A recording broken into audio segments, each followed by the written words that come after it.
ஏதோ எனக்கு தெரிஞ்ச ஒரு 3 பாயிண்ட்ல ஒரு 4 பாயிண்ட் சொல்றேன் சரியா. சோ ஃபர்ஸ்ட் வந்து என்னன்னா பாசிட்டிவ் மைண்ட் சரியா. சோ அந்த ஆப்டிமிஸ்டிக்னு சொல்லுவாங்க. எப்பவுமே வந்து ஸ்டே பாசிட்டிவ், என்ன நடந்தாலும் சரி ஆல் இஸ் வெல், கண்டிப்பா நம்மளால முடியும் அப்படின்னு நினைச்சுக்கோங்க.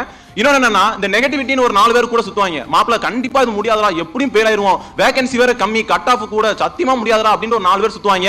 அவன் பேச கேட்காதீங்க. கூட மட்டும் இல்ல நம்மள மென்டலாவும் நெகட்டிவ் பேசுற மாதிரி இன்னும் நிறைய பேர் சுத்துவானுங்க. அவங்க சொல்ற எவன் பேசையும் கேட்காதீங்க. ஏன்னா அவங்களால வந்து அது முடியல, நம்மளால முடியும்னு நடத்தி காட்டணும் சரியா. போன வருஷம் அதாவது 1/1/2019 இதே மாதிரி நானும் கீழே உட்காந்து என் ஃப்ரெண்டு ஒருத்தர் SBI கிளர்க்கு கிளியர் பண்ணாரு. அவர் இந்த மாதிரி பேசுறத நான் உட்காந்து வீடியோ எடுத்துட்டு இருந்தேன் சரியா. சோ அப்போ வந்து எனக்கு ஒரு சின்ன ஒரு ஆசை இருந்தது, அடுத்த வருஷம் கண்டிப்பா அது வந்து ரெசல்யூஷன்லாம் கிடையாது. ஏன்னா ரெசல்யூஷன் கண்டிப்பா நம்ம ஃபாலோ பண்ண போறது கிடையாது.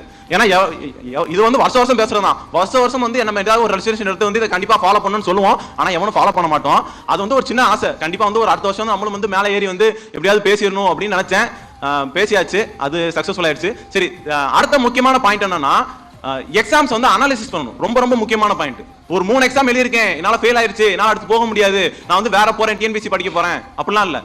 உங்களால 3 எக்ஸாம் எழுதிருக்கீங்கன்னா எழுதுன வந்து டேட்டா வந்து அனாலிசிஸ் பண்ணி பாருங்க. எதுல நமக்கு நல்ல மார்க் வந்திருக்கு, எதுல போயிருக்கு அப்படிங்கறத அனாலிசிஸ் பண்ணி பார்க்கணும். ஒருத்தன் எப்ப சக்சஸ்ஃபுல் ஆவான் அப்படின்னா அவனோட வீக்னஸை யார் ஐடென்டிஃபை பண்றானோ அவன் கண்டிப்பா சக்சஸ்ஃபுல் ஆவான். வீக்னஸை ஐடென்டிஃபை பண்ணாத வரையா யாராலுமே சக்சஸ் ஆக முடியாது. எனக்கு வந்து இது மட்டும் தான் தெரியும், நான் இது மட்டும் தான் படிப்பேன் அப்படின்னு படிச்சிருக்கிறவன் கண்டிப்பா வந்து சக்சஸ்ஃபுல் ஆகிறதுக்கு ரொம்ப நேரம் ஆகும். நமக்கு என்ன தெரியலையோ அதை வந்து கண்டுபிடிச்சு அதுக்கு என்ன செய்யணும் அப்படிங்கறத செஞ்சாங்கன்னா ரொம்ப ரொம்ப ஈஸியா பாஸ் ஆயிடலாம். எனக்கு தெரிஞ்ச வழி இது 3 தான்.